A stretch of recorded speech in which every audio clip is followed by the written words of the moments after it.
कैसे हैं आप सभी। पीछे हमने पास्ट जो सिंपल था या सिंपल पास्ट जो था उसके बारे में डिटेल इंफॉर्मेशन प्राप्त की है। आज हम उसका जो नेक्स्ट पार्ट है पास्ट टेंस का, पास्ट कंटिन्यूअस टेंस, उसके बारे में स्टडी करेंगे। वीडियो को चालू करने से पहले चैनल को सब्सक्राइब कर दीजिए। शेयर आपको करना ही करना है। यदि कोई डिफ़िकल्टी हो तो आपके पास में कमेंट सेक्शन है, उसके अंदर कमेंट्स करिए, आपको सॉल्यूशन डेफिनेटली प्राप्त होगा। और वीडियो को पूरा देखने की कोशिश कीजिए, क्योंकि जब हम वीडियो को पूरा देखेंगे तभी हमारे को जो नेसेसरी इन्फॉर्मेशन है वो प्राप्त हो पाएगी पूरी की पूरी, जिससे कि हमारे को अंडरस्टैंड करने में सुविधा रहेगी। ओके, तो चलिए शुरू करते हैं आज के वीडियो को। और आज का हमारा टॉपिक होगा पास्ट कंटिन्यूअस टेंस। ओके, थोड़ा सा कंसंट्रेशन बनाए रखिए, ज़्यादा हार्ड चीज़ें नहीं है। और हार्ड भी हो तो क्या फ़र्क पड़ता है, यदि हमारा कंसंट्रेशन पूरा है, हमारा डेडिकेशन पूरा है, हम चीज़ों को अच्छी तरह से अंडरस्टैंड कर पा रहे हैं, तो फिर कोई भी चीज़ इतनी मुश्किल नहीं है जो हमारी समझ में नहीं आ सके, क्योंकि ये सारी चीज़ें जो हैं वो इंसान ने ही बनाई है। और यदि हम इंसान होकर इन चीज़ों को नहीं समझ पाएंगे तो फिर भैंस तो सीखने से रही, भैंस नहीं सीख सकती है इन चीज़ों को। तो थोड़ा सा डेडिकेशन रखिए, थोड़ा सा कंसंट्रेशन बनाइए, थोड़ा सा ये सोच के कि मुझे ये चीज़ें सीखनी ही है। तो माइंडसेट यदि आपका ऐसा होगा तो डेफिनेटली ये सारी चीज़ें आपके लिए बहुत ही ईजी होंगी। ओके, चलिए शुरू करते हैं। तो आज का हमारा टॉपिक है पास्ट कंटिन्यूअस टेंस, जो कि पास्ट टेंस का सेकंड पार्ट है। और इसकी जो आइडेंटिटी होती है, पहचान, जिसको अपन मारवाड़ी में पहचान कहते हैं, कि जैसे जो पुराने ज़माने के व्यक्ति हैं या जो मारवाड़ी बोलते हैं कि इसको उस व्यक्ति की पहचान नहीं है, ठीक है। तो हमें उसको पहचान को या आइडेंटिटी को पहचानना है कि जो हमारे को हिंदी का सेंटेंस ट्रांसलेशन के लिए दिया गया है वो कौन से टेंस का है। और वो पहचानना आपके लिए ज़्यादा मुश्किल नहीं होने वाला है, क्योंकि ये जो इसकी आइडेंटिटी है वो लगभग प्रेजेंट कंटिन्यूअस की आइडेंटिटी से मिलती जुलती। आपको याद होगा प्रेजेंट कंटिन्यूअस का जो वीडियो था उसके अंदर आपने देखा होगा कि ये जो वर्ड हैं, रहा, रही, रहे, या फिर हुआ, हुई या हुए, ये प्रेजेंट कंटिन्यूअस में भी एग्जिस्ट करते हैं आइडेंटिटी के अंदर। डिफरेंस क्या है प्रेजेंट कंटिन्यूअस और पास्ट कंटिन्यूअस की आइडेंटिटी में? था, थी, थे, था, थी, थे। मतलब वहां पे यहाँ था की जगह है होता है, यहाँ पे है की जगह था है। बस इतना सा डिफरेंस है दोनों की आइडेंटिटी में। बाकी जो इसकी पहचान है और प्रेजेंट कंटिन्यूअस की पहचान है वो बिल्कुल सेम है, ठीक है। मतलब आपको था, थी, थे कहीं भी दिखे, उसके साथ में रहा, रही, रहे या हुआ, हुई, हुए हो, तो आप समझिए कि वो जो टेंस है वो पास्ट कंटिन्यूअस टेंस है। अब इसके अपन 4 प्रकार के सेंटेंसेस पढ़े हैं, उससे पहले थोड़ा सा रूल अपन फॉलो कर लेते हैं। रूल्स जो इसके हैं वो मैंने यहाँ पे लिखे हैं। पहला रूल जो है, rule number 1, always use verbs ING form. ये रूल बिल्कुल सेम टू सेम वैसा ही है जैसा हमने प्रेजेंट कंटिन्यूअस में पढ़ा था। आपको याद होगा या आपने जब वीडियो देखा होगा प्रेजेंट कंटिन्यूअस वाला, तो जो फर्स्ट रूल था वो सेम टू सेम है, क्योंकि उसमें भी आईएनजी फॉर्म यूज होता है, इसमें भी आईएनजी फॉर्म ही यूज होता है। डिफरेंस क्या है फिर? जब वो मेन वर्ब सेम आ रही है तो फिर डिफरेंस किस बात का है? डिफरेंस जो है वो हेल्पिंग वर्ब का है। डिफरेंस किस बात का है? हेल्पिंग वर्ब का। आपको याद हो तो प्रेजेंट कंटिन्यूअस के अंदर हेल्पिंग वर्ब 3 थी। कितनी थी? 3। Is, am, are. इसमें 2 है, वाज और वर। अब 2 है तो किस तरह से यूज करेंगे? वाज। सबसे पहले हम देखते हैं वाज का यूज किस प्रकार के सब्जेक्ट के साथ में किया जाता है। वाज का use upon third person singular subjects plus I के साथ में, आई जो फर्स्ट पर्सन का सिंगुलर सब्जेक्ट है उसके साथ में, और थर्ड पर्सन के जितने भी सिंगुलर सब्जेक्ट्स हैं उन सभी के साथ में अपन वाज हेल्पिंग वर्ब का यूज करते हैं। कौन कौन से सब्जेक्ट हैं थर्ड पर्सन सिंगुलर में? मैंने बार बार आपको बताया, ही, सी, इट, ठीक है। इसके अलावा नेम ऑफ वन पर्सन और थिंग, ये क्या है, ये थर्ड पर्सन सिंगुलर सब्जेक्ट है, थर्ड पर्सन सिंगुलर सब्जेक्ट, ठीक है, ये सारे। और इन सबके साथ में अपने आई को और ऐड करते हैं, आई को और ऐड करते हैं। आई को क्यों ऐड करते हैं इन सबके साथ में, जबकि हर जो दूसरे टेंसेज हैं उन सभी में आई के साथ में वो हेल्पिंग वर्ब यूज नहीं होती है जो थर्ड पर्सन सिंगुलर सब्जेक्ट के साथ में होती है। तो उसका रीजन जो है वो भी मैं आपको आगे बताने वाला हूं, जब हम एग्जांपल्स को सोल्व करेंगे ट्रांसलेशन के लिए, तब आपको पता चलेगा कि आई के साथ में वाज का यूज क्यों किया जाता है। तो बने रहिए, वीडियो को पूरा देखते रहिए, ये आपके लिए एक बहुत ही यूजफुल इंफॉर्मेशन होने वाली है कि आई के साथ में वाज का यूज क्यों किया जाता है, जबकि किसी दूसरे टेंस के अंदर उस हेल्पिंग वर्ब का यूज दूसरे सब्जेक्ट के साथ में नहीं किया जाता है जो helping verb third person singular subject के साथ में आती है। चलिए, वर का यूज, वर का यूज विथ अदर सब्जेक्ट्स, दूसरे कर्ताओं के साथ में। दूसरे कर्ताओं का मतलब इनको छोड़कर, थर्ड पर्सन सिंगुलर सब्जेक्ट और आई को छोड़कर बाकी जितने भी बच गए, जैसे like first person, first person में कौन सा बच गया, फर्स्ट पर्सन में आई तो वाज के साथ में आने वाला है, तो फर्स्ट पर्सन में केवल एक ही बचा है वी, और सेकंड पर्सन में क्या कौन से सब्जेक्ट है, एक ही है, वो है यू। और थर्ड पर्सन के प्लूरल जितने भी मतलब एक से ज्यादा व्यक्तियों के नाम हो, एक से ज्यादा वस्तुओं के नाम हो, दीज, दे, दोज, ये सारे सब्जेक्ट उसके अंदर आ गए। तो इन सभी के साथ में अपन वर हेल्पिंग वर्ब का यूज करते हैं। ओके, वर का यूज हम किसके साथ में करेंगे, with other subjects like first person, second person and third person plural subject, ठीक है। चलिए, अब हम फॉर्मुलेट करते हैं फॉर्मूले को। अब फॉर्मूला बनाने की जो प्रोसेस है वो मैंने आपको बार बार बताई है। आई होप आप बनाने में एक्सपर्ट हो गए होंगे, ज्यादा डिफिकल्ट काम नहीं है। फिर भी यदि नहीं हो पा रहा है अभी तक तो एक बार फिर से ध्यान से देखिए, आप इजीली कोई भी फॉर्मूला बना सकते हैं। फॉर्मूले को याद रखने के लिए मैंने आपको एक ट्रिक बताई थी कि आप उसको एज ए सेंटेंस याद करिए। फॉर्मूले को जैसा हम लिखते हैं वैसे याद नहीं करना है, एज ए सेंटेंस याद करना है। कैसे, एक अफर्मेटिव सेंटेंस में सबसे पहले हम सब्जेक्ट लिखते हैं। क्या लिखते हैं, सब्जेक्ट लिखते हैं। मैं फॉर्मूला लिखने की ट्रिक बता रहा हूं आपको, ध्यान से सुनिए। एक अफर्मेटिव सेंटेंस में हम क्या करते हैं, सबसे पहले सब्जेक्ट लिखते हैं, उसके बाद में अफर्मेटिव सेंटेंस में हेल्पिंग वर्ब आती है। ये किसी भी टेंस के लिए आप यूज कर सकते हैं। एक स्पेसिफाइड टेंस को फॉर्मूला लिखने के लिए फिर आपको जिस टेंस का फॉर्मूला लिख रहे हैं उसकी हेल्पिंग वर्ब और मेन वर्ब का फॉर्म काम में लेना है, तो वो एक स्पेसिफिक टेंस का फॉर्मूला हो जाएगा। तो हेल्पिंग वर्ब हमें सब्जेक्ट के बाद में लिखनी है अफर्मेटिव सेंटेंस में।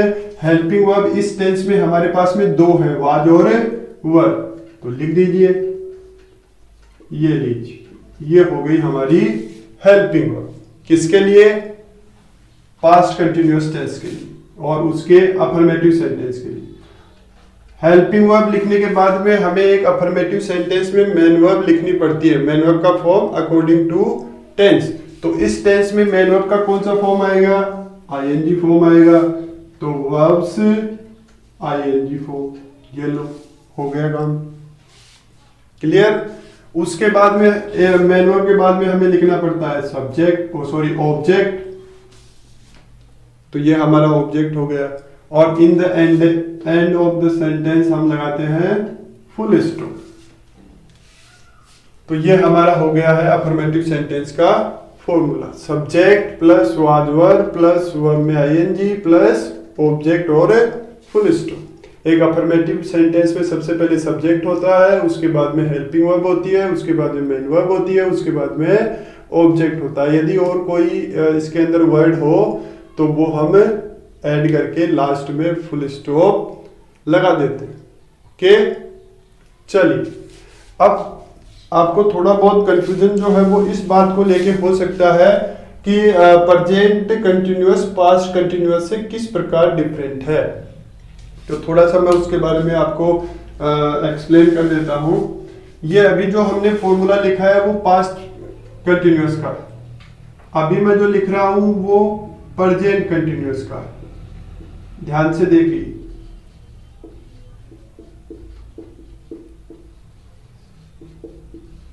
ये लीजिए। अब दोनों फॉर्मूले को देखने के बाद में आपको इनके बीच में क्या डिफरेंस नजर आ रहा है? आपको दो अंतर दिखाई दे रहे होंगे।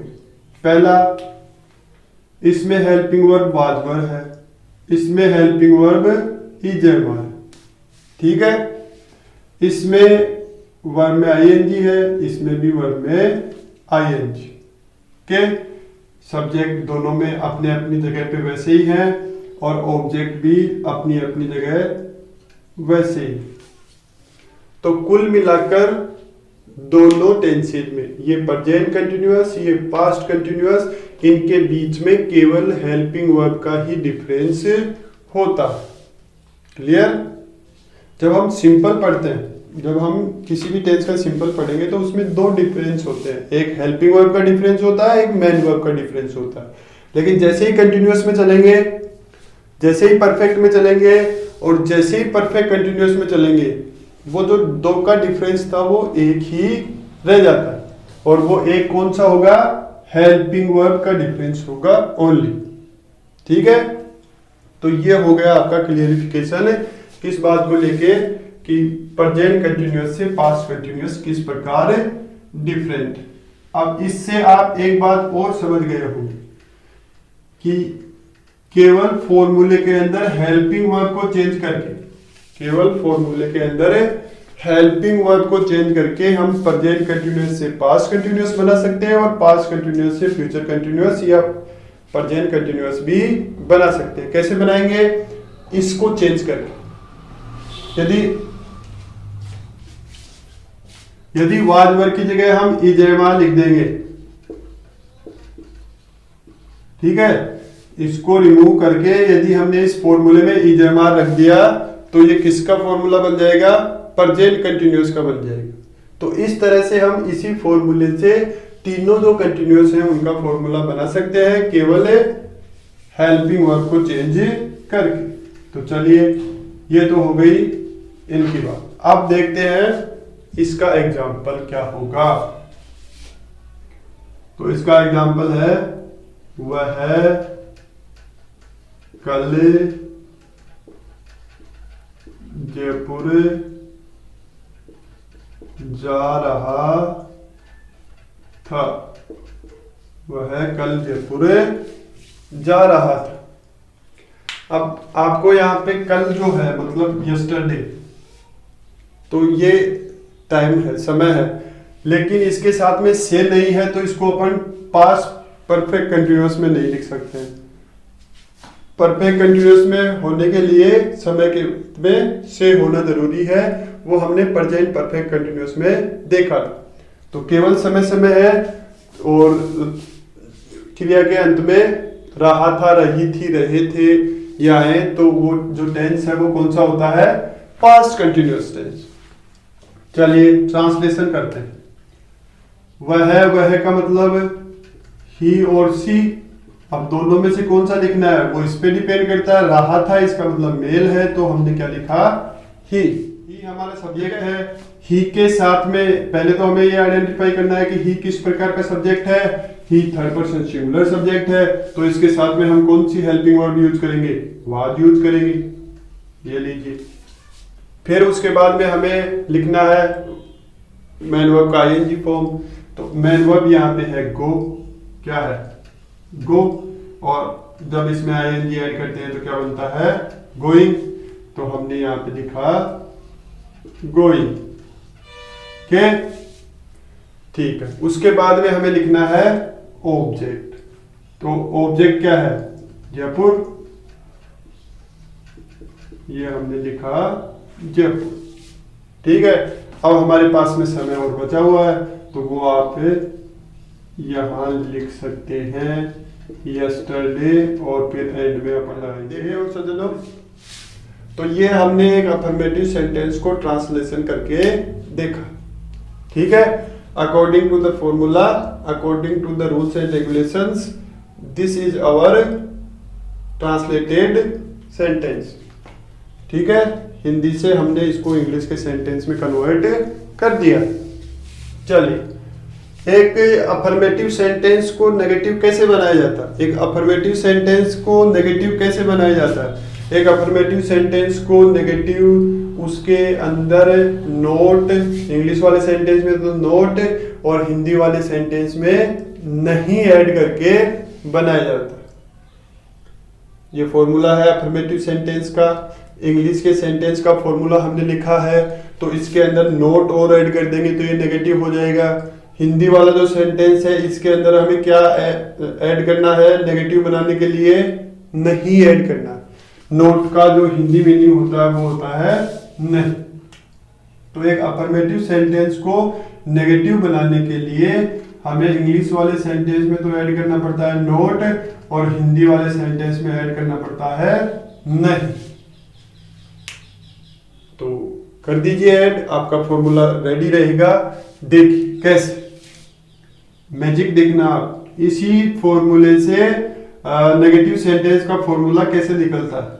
सब्जेक्ट एक नेगेटिव सेंटेंस में सबसे पहले होता है के, उसके बाद में होती है हेल्पिंग वर्ब, वो हमारे पास में इस टेंस में दो हैं, वो हमने लिख दी है वाज और वर्ब।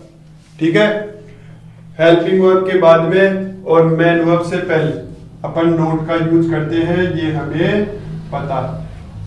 नोट का यूज एक नेगेटिव सेंटेंस में कहाँ किया जाता है? After the helping verb and before the main verb. तो ये हेल्पिंग वर्ब, तो आफ्टर द हेल्पिंग वर्ब मतलब हम नोट को यहीं पे लिखेंगे। नोट के बाद में बिफोर द मेन वर्ब, एक नेगेटिव सेंटेंस में नोट कहाँ आता है? Before the main verb. Note जो नोट के बाद में क्या आने वाला है? नोट के बाद में मेन वर्ब का आईएनजी फॉर्म आने वाला। ठीक है, उसके बाद में हमें लिखना है ऑब्जेक्ट और उसके बाद में लिखना है फुल स्टॉप। ठीक है, ध्यान से देखिए, एक अफर्मेटिव सेंटेंस से हमने नेगेटिव सेंटेंस का फॉर्मूला किस प्रकार का, जो अफर्मेटिव सेंटेंस का एग्जांपल है, इसी को यदि हम नेगेटिव बनाना चाहें तो इसमें लिखेंगे वह कल जयपुर नहीं जा रहा था, और इस हेल्पिंग वर्ब के बाद में इसमें क्या लगा देंगे? नोट लगा देंगे, तो हमारा नेगेटिव सेंटेंस रेडी हो जाएगा। क्या हो जाएगा? नेगेटिव सेंटेंस रेडी हो जाएगा। ठीक है, तो अब ये हो गए दो प्रकार के सेंटेंसेस। ये जो rest of the two sentence है वो नेक्स्ट वीडियो में अपन डिस्कस करेंगे। ओके, वीडियो को समाप्त करने से पहले आपसे यही रिक्वेस्ट है कि आप ज़्यादा से ज़्यादा सब्सक्राइब कीजिए, शेयर कीजिए, लाइक कीजिए और कमेंट जरूर करिए आपको वीडियो कैसा लगा। Okay, till then bye bye, see you soon in the next video.